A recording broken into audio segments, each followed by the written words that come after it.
Well, now on to more important news.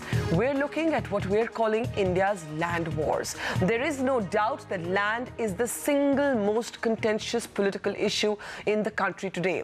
Whether you look at Nandigram and Shingur or you look at the agitations around POSCO and Vedanta, politicians have become scared to go ahead with projects that require land acquisition. But industry is saying, how do we proceed with bolstering the economy? How do we bring infrastructure if you do not let us acquire land? Now a parliamentary panel has proposed a dramatic set of changes to the current draft of the land acquisition bill. Sunil Prabhu and Nitranjan Srivastav have the story.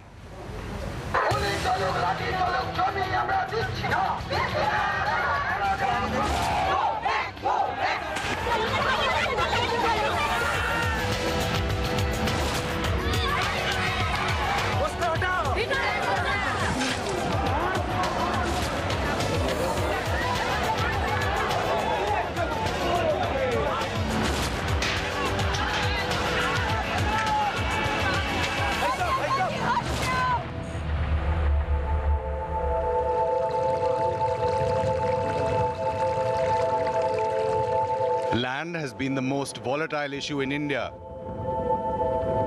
In Uttar Pradesh, Rahul Gandhi accused Mayawati of selling out farmers. In West Bengal, land agitations paved Mamata Banerjee's way to power. It remains a political hot potato, and a number of big-ticket projects remain stuck in various parts of the country due to land acquisition issues. India Inc. sees infrastructure as the biggest challenge for the country in times of economic distress, and says land is the primary need for any project, but the political class has failed to come up with a clear-cut policy on land acquisition, which has led to widespread resentment among farmers and tribals. Now the Parliament Standing Committee has proposed radical changes in the land acquisition bill that will replace the archaic 1894 law. Now acquiring land by the government will become difficult if the Parliamentary Committee's recommendations are accepted. Some of the recommendations will have a serious bearing on industry and the government. The House panel has recommended restricting land acquisition by the government to infrastructure and social sector projects only. It says no land acquisition should be allowed for profit enterprises and public-private projects. Even public sector enterprises cannot acquire land for profit ventures. Profit enterprises will have to purchase land in the open market. The panel has recommended making the process of land acquisition panchayat-centric. Consent of Gram Sabhas will be necessary for land acquisition. The food security definition will be expanded to include rain-fed areas, and states will decide on relief and rehabilitation as land is a state subject. Sources in the Rural Development Ministry say that a revised bill, after looking into the recommendations of the committee, will be brought in the monsoon session. The tough recommendations have, of course, impressed UPA ally the Trinamool Congress, which has been at the forefront of land acquisition protests in West Bengal. Government should not anyhow play the role of the mediator. The farmers and the owner of the land, who intends to become, will talk themselves and fix up the price of the land. Though the industry agrees that land should be bought directly, it believes that government interference is needed in certain cases of land acquisition. Industry should be allowed to purchase the land directly from the landowners, but there could be some pieces of land where there is some difficulty by the industry in acquisition of land, so there may be some assistance required by the government. Replacing a century-old law was never going to be easy, and the government had faced resistance from several ministers when the new bill was brought before the cabinet last year. Those reservations have grown stronger from within the government and from the opposition, even though both Sonia Gandhi and Rahul Gandhi have been in the forefront of wanting this new comprehensive bill. Even the Sonia Gandhi-headed National Advisory Council doesn't agree with completely doing away with the role of government from land acquisition for public-private projects. I don't think it's a good idea to restrict the power of the state to acquire land even for profit industries, because whenever land use changes from agriculture to either urbanization or industrialization, more jobs are created, and therefore state must facilitate the transfer of land to industry. Acquiring land and compensating farmers is always going to be a difficult task. And with the stringent recommendations of the Parliamentary Standing Committee, the UPA government knows it's a difficult road ahead in finding that fine balance between the industry and the farmers and ensuring that the manufacturing sector does not get affected. In New Delhi, Sunil Prabhu, NDTV.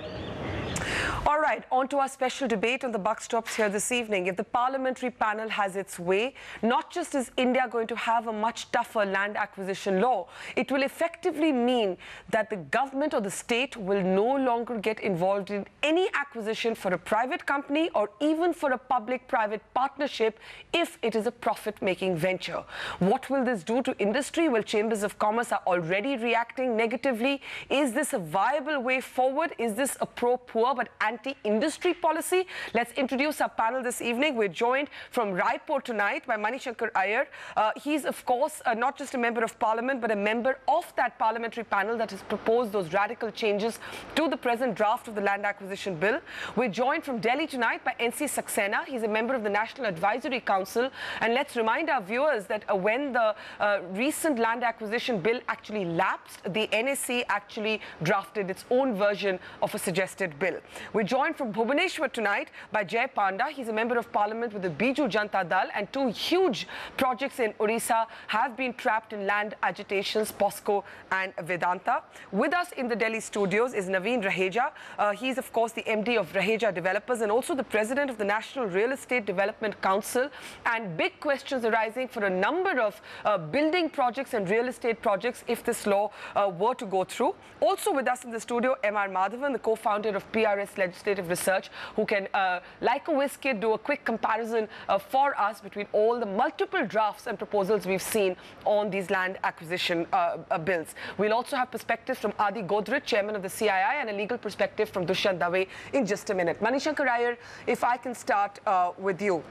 What your parliamentary panel has proposed, as we've been reporting since yesterday, is a radical change to the present draft of the land acquisition bill. And the biggest change seems to be that your panel has made the argument that you cannot leave it to the executive to determine what is public interest, because there is too much discretion available to the state, and this discretion has been misused for profit-making ventures. The counter view is coming from industry and chambers of commerce, who are saying that, listen, how does infrastructure go forward at all if this panel's recommendations were to become the law? Yep, so what's your question? The question is, how do you assure industry, and is it important to do that at all? I think it's extremely important that human beings be at the center of our economic policy. And if there is a rethink being given to land acquisition, it is because not just hundreds, but thousands, perhaps even up to 1 million people have been displaced as a result of land acquisition for enterprises in the public, private, and PPP sectors. Now, we looked through the laws in the developed democracies and find that apart from the one exception of the Northern Territories of Australia, which is a special area where the Aboriginals live, in no developed democracy is there any acquisition of land. Why only in India? Furthermore, it was not the 1894 Act which allowed this to happen, but rather changes made by independent India, first in 1962 and then in 1984. And I don't think it is a coincidence that 1984 marks the year of the commencement of the Naxalite and Maoist movement, which has now spread to nearly a third of the country. The two Bandyopadhyay committee reports, as well as the Bhuria committee, have pointed out that it is the alienation of tribal land which is the single most important cause of the rise of Naxalite Maoist violence. So we have to look at this in a much larger perspective than the private interests of private enterprise. The bill as amended by us, yes, doesn't stand in the way of industrialization. What it says is that even as the state does not acquire either capital or labor for the purpose of enterprise, so also should it not acquire land for the purpose of enterprise. Enterprise wants a free market in capital, it wants a free market in labor, so let them also have a free market in land. Let them purchase the land, but recognizing that the owner of the land is not the only stakeholder. There are many thousands of people who are whose livelihood depends upon that land. And if it's taken away and put to some other use, it's unlikely that they will be able to either remain in that area or to get work in that area. Okay. And therefore we need rehabilitation and resettlement packages that will put an end to this immense human misery that is accompanying these processes of industrialization, where land is acquired in vast quantities by the state, often much in excess of the enterprise's immediate requirements, and all these people are just cast away while the economy goes forward at 8% per annum and poverty alleviation stagnates at below 0.8% per Okay, annum. that's a very impassioned argument there, and you make the interesting point that if corporates run by the principles of free market, why do they not want to apply those principles when it comes to land acquisition? Jay Panda, before we get a perspective from NC Saxena, let me take this straight to you. Your state is grappling, really, as many states in this country are, with the challenges of land acquisition. POSCO, for example, you've had POSCO stalled by agitation after agitation precisely because of these controversies. Do you accept Manishankar Iyer's argument that the state has no business in land acquisition for private companies, or indeed even for private-public partnerships, unless it's about infrastructure or social sector projects, and that there is too much ambiguity in the current draft, which where states can argue that industrialization coming to my state is also public interest? First of all, let us understand that what has happened now is just one step along the way of this bill coming to Parliament. The recommendations of a standing committee are not binding. So the next important step is for us to see how many of these recommendations are actually going to be accepted by the government before a final draft is put up to Parliament, and only then we can take a final decision. But to come to the point of what you're asking, regarding having private companies acquire the land themselves, we have an open mind. I don't think there'll be any particular problem in private companies acquiring land on their own. But the narrowing of the definition that is sought to be done in these recommendations, that is, even public-private partnerships not being covered under the Land Acquisition Act, doesn't really make sense. Now, there seems to be some bias against profit-making projects.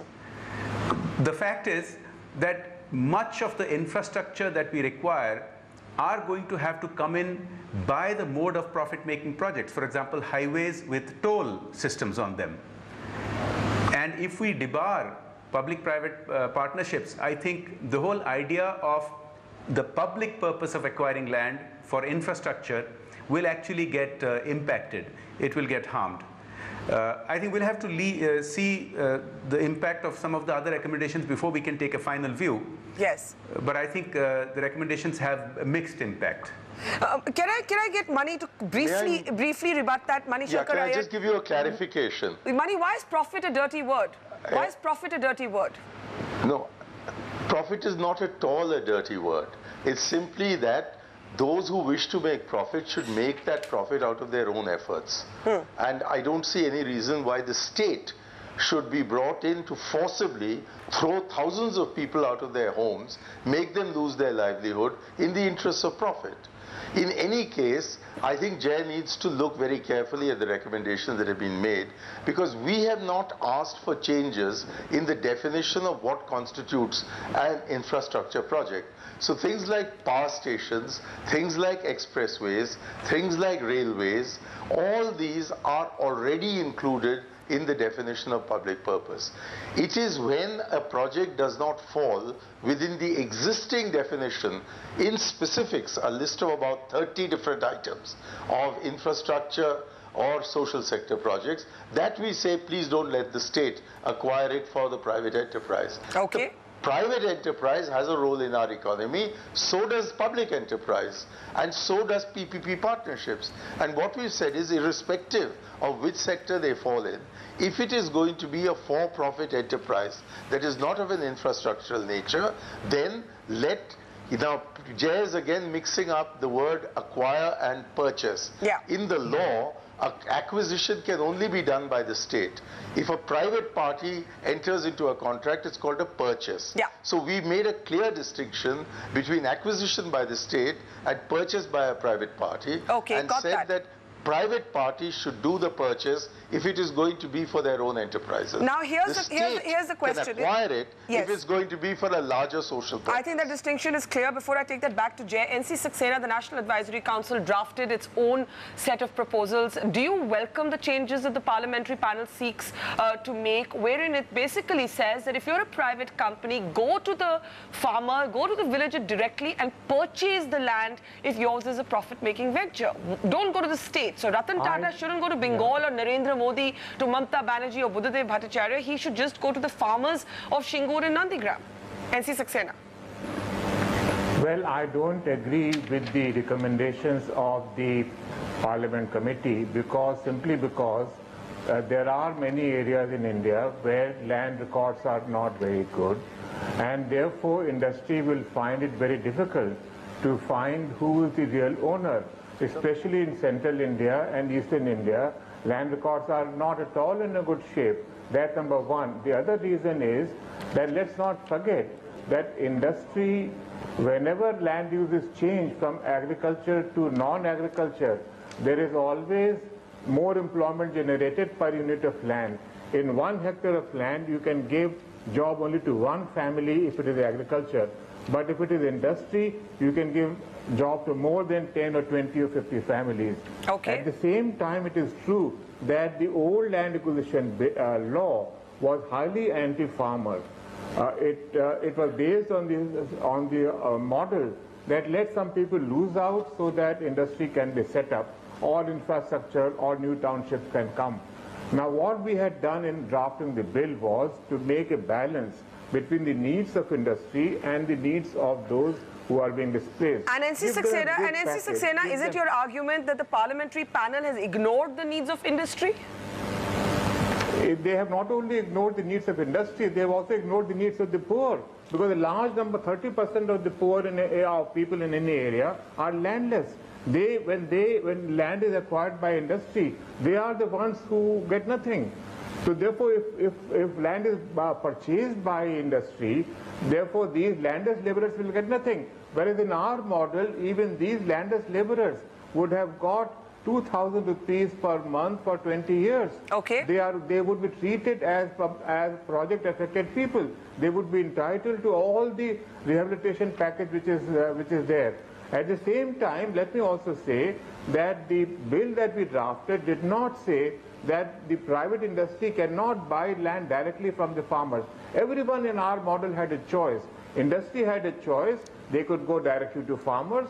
They could come to government. Government has a choice. They could say yes to industry, or they can ask industry to go back to the farmer. And the farmer also had a choice. He could sell directly to industry, or he could say, no, I will sell it to government. So you're saying we in a sense... We had also said that 80%, yes, 80% of the farmers had to say yes before land can be bought for private That's just what I was coming to. That's just what I was coming to, Mr. Saxena. Forgive me for interrupting you, because the Manishekar Iyer panel actually says that the consent of the Gram Sabha is absolutely necessary before any land is acquired. And before I come to Dushyant, Jay, if I can get you just briefly here, you and I have spoken about this earlier, that how many people does it take to say that everybody agrees? Now, as the parliamentary panel argues it, if a private company is going directly to a farmer or a villager, I would imagine that even one person saying, I don't want to sell my land, is enough for that purchase to not happen. Are you concerned about that? And another way of putting that would be, so what? It's my right as an individual to not sell my land if I don't want to. You know, this is precisely the problem, because we are just as concerned about individual human rights as Manishankar Iyer and others have pointed out. But we must also have a view of the greater good for the larger part of the population. So we can argue about whether it should be 80% whose consent is required, or whether it ought to be 70 or 75%. These are issues for discussion. But to say that a single person or a single village should be able to hold up investment of thousands of crores, which will benefit the country as a whole, I think is stretching the protection of individual human rights to far beyond any normal levels. Okay. And one more clarification I'd like to give is that, of course, the panchayats must be involved and the villages must be involved and their consent must be taken. But to give a veto to every village or to every panchayat is not at all advisable.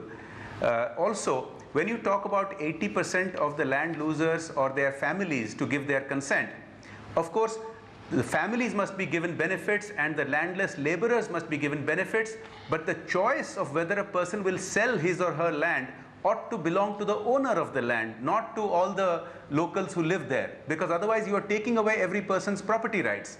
Yes. So it should be 80% or 70% of landowners who take a decision, but the benefit should go to landless laborers as well as family members. Now, it's very interesting that you say that the village panchayat should not be given the right to veto.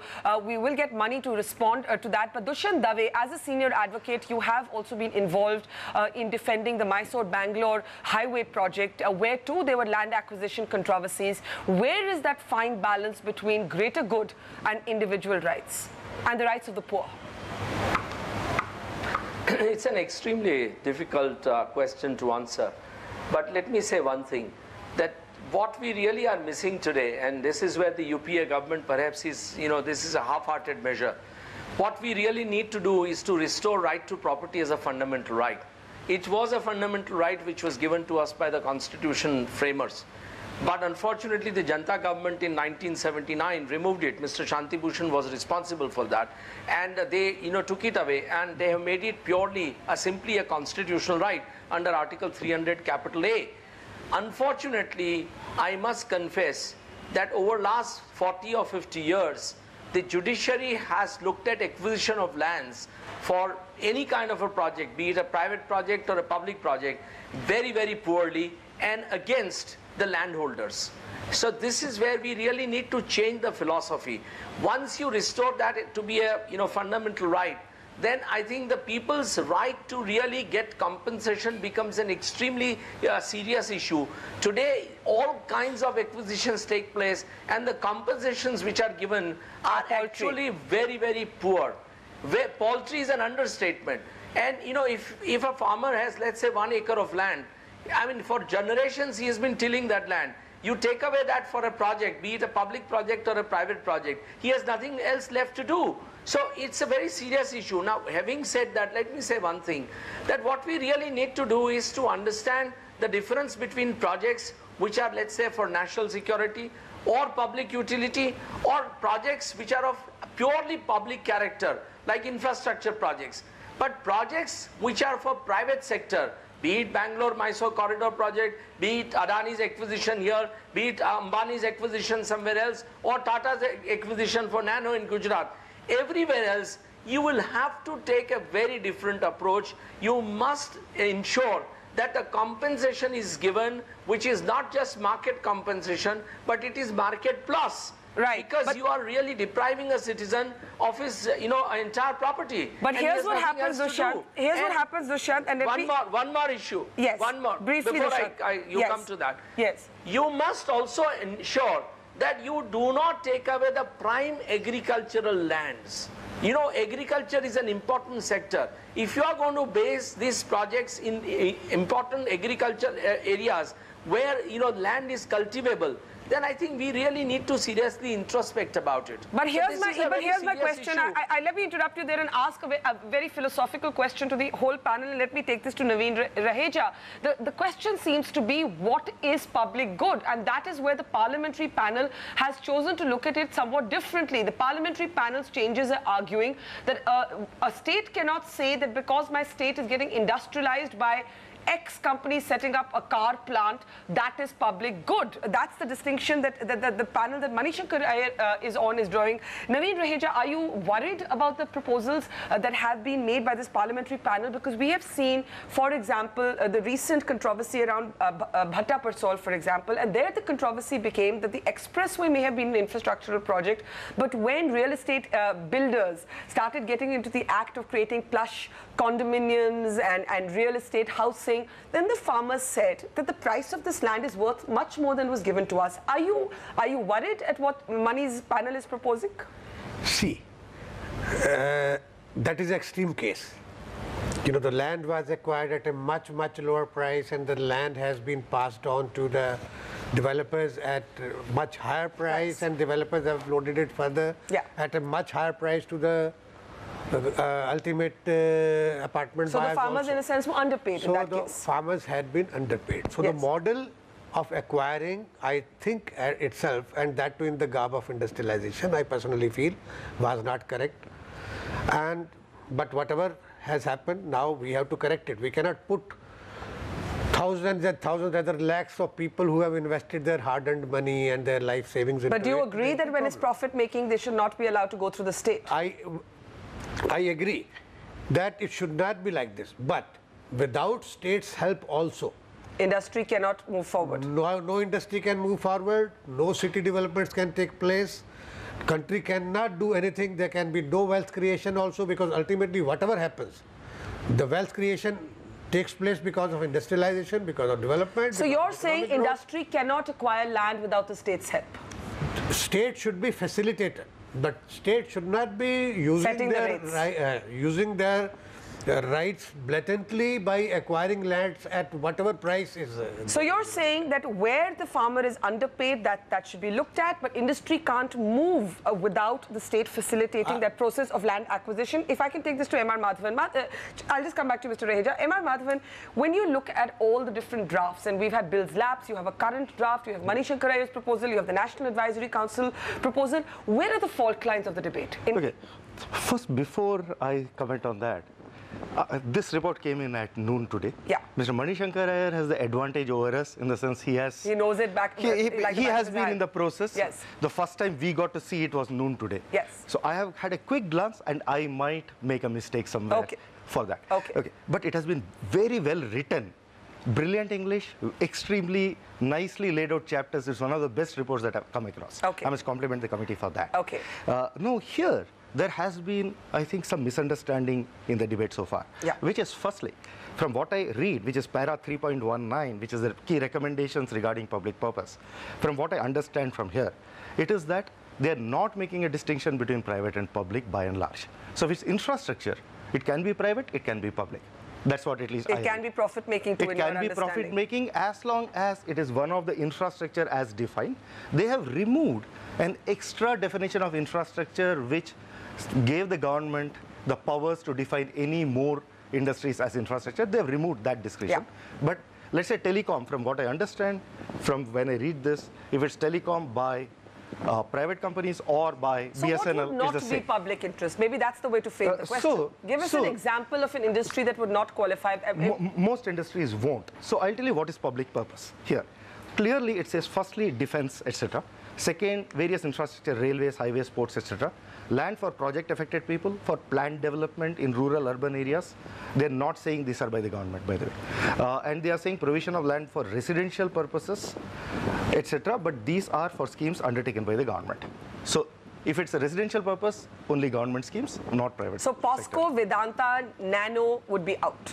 They are through the state. Exactly.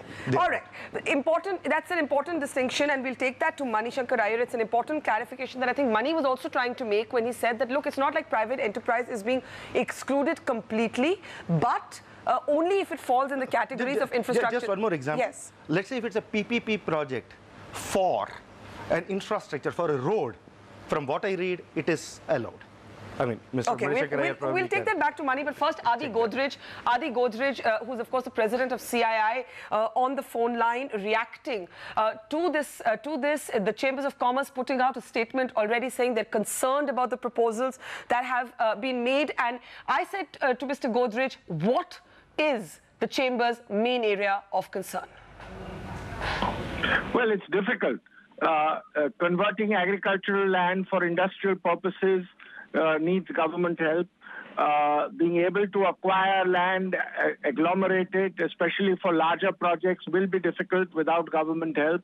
So I'm not saying it's impossible to do, but it will become very difficult. And it might hurt industrialization adversely, and it will certainly affect infrastructure projects adversely. From one side, we say we need private-public partnership. We want to encourage private-public partnership. But if land acquisition is kept out of private-public partnerships, I think it will be difficult. And I think it will hurt GDP growth. To my mind, the earlier bill proposals were better than the new recommendation from the Parliamentary Committee. Adi Godrej, but to those who say that profiteering cannot become a context to seek states' help in land acquisition, what would you say? It's not a question of profit. Nobody profits by acquiring land for industrialization. When you set up industry, land is a small part of the total cost, but it's a basic requirement for industrialization. And if you are not able to get land adequately, if you're not able to get it with the right kind of facility, it will affect industrialization. And industrialization benefits everyone across the board. It helps GDP growth. It benefits all, including people in the agricultural sector, because it provides employment. Continuing employment in the agricultural sector will not lead to creating wealth in the country, will not lead to creating employment in the country. So I think we must have a balanced view of it. And whilst we totally agree that farmers must be compensated adequately, all provisions must be made. So we are not against those provisions of the bill. But government should be in a position to acquire land not only for private-public partnership, but also for the private sector's industrialization plan. But Adi Godrej, a quick last question. What about the fact that farmers invariably end up getting underpaid because the land that they sell is used by developers to make vast amounts of profit, and those are market rates they never get, and a direct purchase may change that? Yeah, that's a matter of detail. Certainly, I'm not saying that land should be confiscated or taken at very low prices. Reasonable rates should be paid for land. Reasonable provisions should be made. But government not being able to acquire land for industrialization in the private sector and in private-public partnership may not be a good move.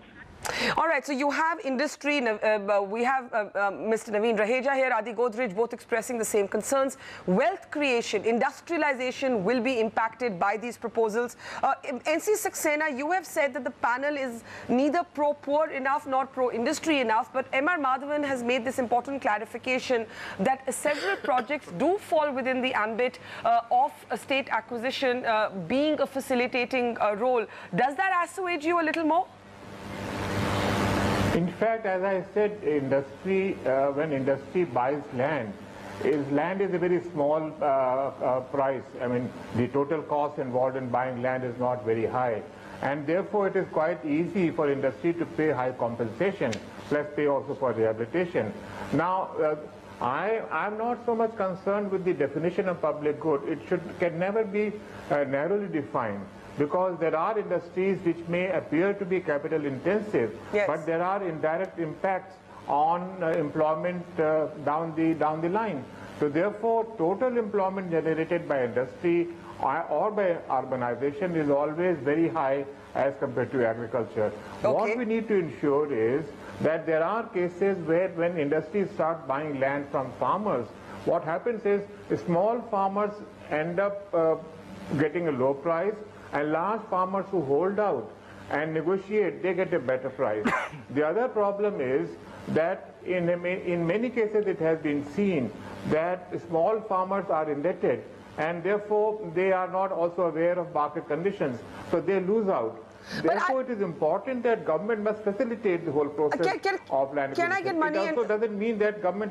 Yes, sorry, I got your point. You're saying that, in fact, the government's role is to ensure a fairer rate. That seems to be what you're arguing. I want to take this to Mani. Mani, briefly to you and Jay before I take a break. Mani, two questions. One is, does industrialization per se count as public interest? I think that's really what it's boiling down to. Mani. Of course, industrialization is in the public interest, but not all forms of public interest should involve acquisition of land by the state. These can be purchased. After all, there is no industrialized country with a market economy in the world that is industrialized through state acquisition of land. It's just not permitted in Canada or in the United States of America or in the United Kingdom or in France or in Germany. Indeed, only in Australia, to protect the interests of the Aboriginals in the Northern Territories, does the state intervene. Otherwise, in all developed market economies, it's only through purchase of land. So why don't we have purchase here? Secondly, I think Mr. Saxena, I'm surprised that he says it, because he's a very knowledgeable person, but I'm amazed at his suggestion that industrialization in India means higher levels of employment.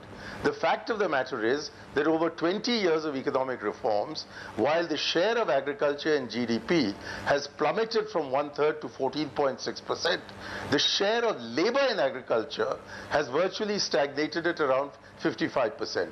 And although in manufacturing, the share of manufacturing in GDP has risen, and there have been individual years of very high industrialization, much of this has been capital intensive with almost no implications for labor, except perhaps in a negative sense. Okay. So the easy idea that industrialization leads to more labor employment than agriculture does is, I think, yet to be borne out by fact. But the debate, facts don't speak the for debate it. central. But I think the point that was made by, sorry, may I just finish this? Yes. The point that was made by Mr. Madhavan is, I think, the one that really needs to be stressed. Too many of your panelists have simply not read the report. And therefore, a number of statements that they're making on the basis of assumptions instead of a study of the report. And therefore, might I request you to hold this discussion once again after people have had the opportunity of actually studying and absorbing what the report says. Fair enough. So many remarks made by Mr. Raheja, by Mr. Godrej, and by even by Mr. Dave are not based upon what the report itself actually says. All right, fair enough. A quick break, but there are first principles that we can still discuss. For example, Jay Panda's argument that a village panchayat must not always get the veto right. Should it not? Should even one person be allowed to say, I will not sell this land? And the third first principle that we need to discuss, NC Saxena says the state is needed for land acquisition because that's the only way to protect the farmer or the villager from market sharks. So those are principles we can discuss, coming up with final comments from our panel on the other side.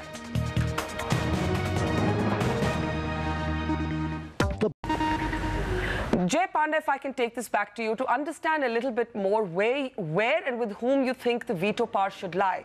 The parliamentary panel is proposing the centrality of the Gram Sabha to the process of land acquisition. You are saying the village panchayat cannot have a veto power. That sounds very anti-democratic. Why are you saying that?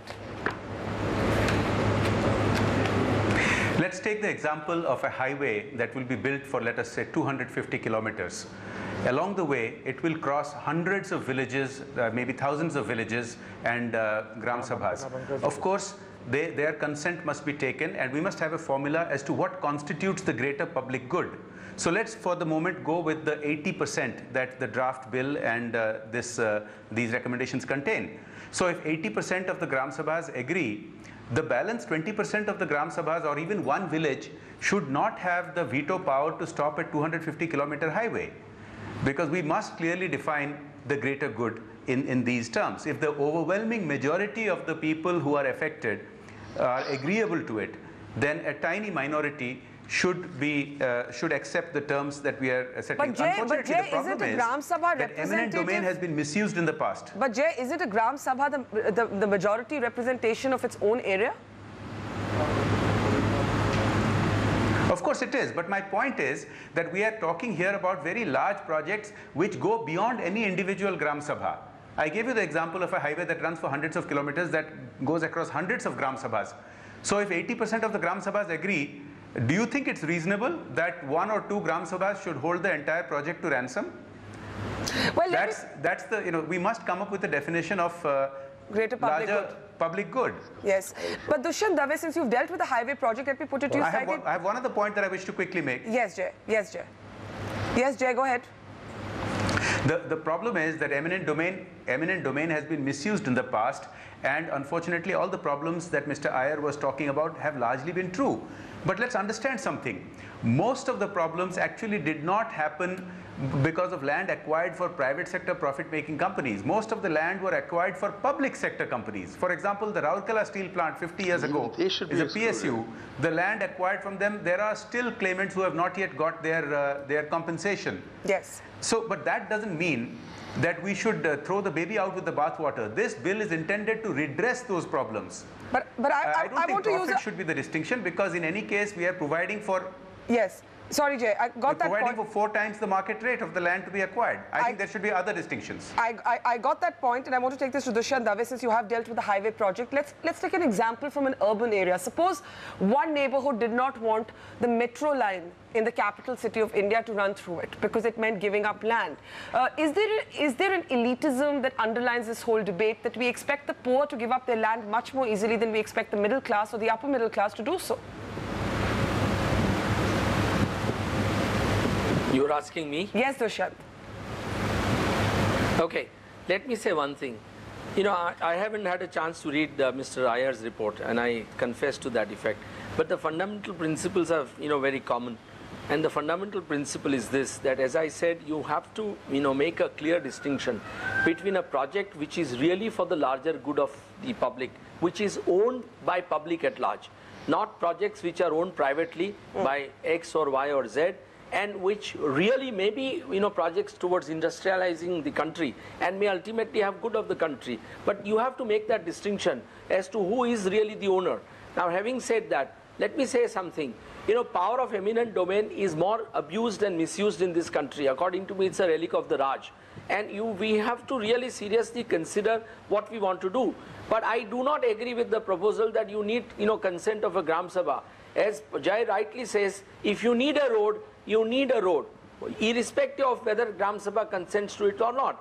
All that the Act must provide is that the compensation must be extremely fair. It must be market value. Unfortunately, in this country, market value is very difficult to arrive because most of the transactions of property are in, cash. Okay. So it's a very difficult debate. Yes. But you still have to do something. Acquisition today that takes place for roads, we have all traveled on the roads. Why is it that our roads are winding? The reason is that those who can afford to, influence their local MLAs or the acquiring bodies, their lands are always left out. That's why the roads are never straight. These are issues which will have to be addressed and, answered. I personally feel that time has come when we must ensure that we give a very, very fair compensation to the people, and in projects which are of genuine public nature, we don't need their consent. But in projects which, as very rightly said by Manishankar Iyer, which are purely private projects, I mean, the capitalist should not be heard to say that he has a right to use the state's power of eminent domain. Because that's not done in America and other Western countries. Let me take that to Mani briefly. Mani, should the Gram Sabha consent be mandatory? Both Jay and Dushyant think that's unworkable. Please read what is meant by consent in the report. We've said consent by consensus or by majority vote if necessary. In other words, you have to persuade the village that the kind of compensation they're going to get, and if you read the provisions with respect to compensation, which Mr. Dave has kindly said he has not read, but when he reads them, I think he'll be delighted to find that the market value first is taken at 4 to 6 times the so-called circle rate. And then there are sodatiums that are added, there are many other things, so that a generous package can be made. Now, I don't think Jay Panda would agree to give up one single share in any firm by under force. If you give him adequate money, he'll give it up, yes, but not otherwise. So therefore, instead of using clout, what we are saying is you persuade people that it is in their interest and make it attractive to them by paying them adequately. And the resettlement and rehabilitation package, that is the minimum elements of which have been spelt out in the bill, are so attractive that many of these things could be done. Okay. And many of the examples that are being cited would not be valid because you do allow land acquisition for purposes like expressways. Okay. The point is that if you cannot if the state cannot deprive an individual shareholder of his share in order to facilitate an acquisition or merger, and if the state cannot compel one person to go to work if he doesn't wish to, I think it's completely unfair that you should steal a person's land and throw all those people whose livelihood depends on that land out of work. And the idea that hundreds of thousands of unskilled laborers will be able to get a job in an IT firm is absurd beyond belief. Okay, we're almost at the end of time. The fact of the matter is, we have to match economic development with social justice. Naveen Raheja, We've briefly. been pursuing economic development to the detriment of social justice. That is wrong. Morally wrong, legally wrong, politically wrong. Naveen Raheja, and briefly. even economically wrong. Briefly. Let me tell you, those people who buy land on for developing any project, and once you start buying land in a particular area, there are many people who become speculative, they hold on to their pockets, and the project cannot go on. Government has to be a facilitator to see contiguity. To set a fair price is what you're saying. Contiguity, you know, let me buy land at X price. If my 80%, 90% people you can't do it with your price, shares. Why should you do it with other people's land? 20%, which is required for contiguity or for consolidation, for integrated development, we do need. You cannot do it. Okay, so you can't do away without the state. Madhavan, very quickly. Quickly, two more very important issues that the committee has addressed, and I'll just take that. Yes. The 16 acts which were exempted in the bill, the committee has said they should not be exempted and they should be amended so that the acquisition, compensation and R&R should be similar to what they are saying. That's one. A second thing is, in the bill, it said that if there's a private purchase, not acquisition, private purchase of 50 acres in urban or 100 acres in rural, that would also be liable to R&R. The committee has said that that could be unconstitutional because it's a state list. Delete that. So states should decide the ceiling and states of their can decide whether they want to do it or not. Packages. But let's take it out of the central act. But bearing in mind the provisions of the act. That's right. Okay. I'm really at the end. NC Saxena, just a brief word to you. You continue to believe the state is needed to set a fair price for the villager or the farmer. Yes, I do that because, as I said, that we have already provided for the consent of 80%. Now, Gram Sabha is only 50%. So consensus in Gram Sabha amounts to only 50% people saying yes. Whereas in the bill that we had drafted, we had said 80% people have to say yes. And let's not forget that there are a large number of people who are going to lose out because they get displaced. And if industry is allowed to purchase land without any rehabilitation, there would be a problem. Okay. That's why we had suggested that whenever more than 100 acres of land is purchased, it's a legal matter. I mean, the law ministry said it is. So this remains an area of division. Who can ensure a fairer price? Ajay, yes, Mani, I'm out of time. You believe it's wrong. Okay, we'll have to take this debate offline. But no, 80% is with regard to private purchase before land acquisition comes in.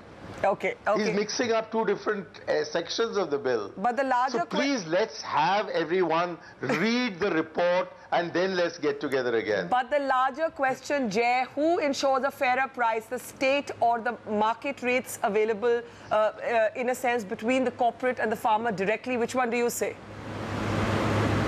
But not in all places. There are places we have an open mind about having the corporates directly purchase the land. Sorry, let me just interject there. They must. You're all speaking together. Final word to Jay. Yes, Jay Panda. No, of course, we have an open mind about corporates being allowed to purchase the lands directly because then there will be true discovery of the market price and no compulsion will be there for land losers to sell their land. But the fact is, to come back to the consent of the people, let's understand something.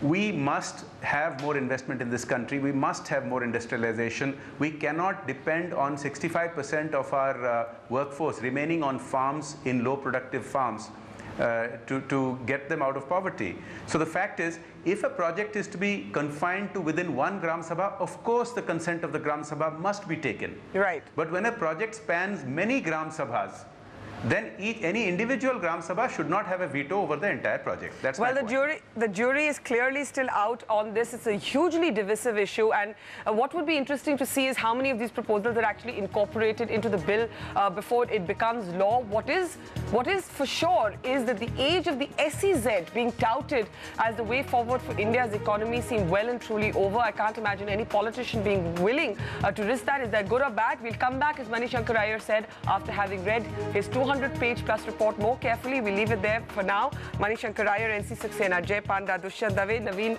Raheja and M.R. Madhavan. Thank you for your time on The Buck Stops Here. Well, that brings us to the end of the program tonight. We'll see you now on Monday night at 10 p.m. from the entire team. Good night.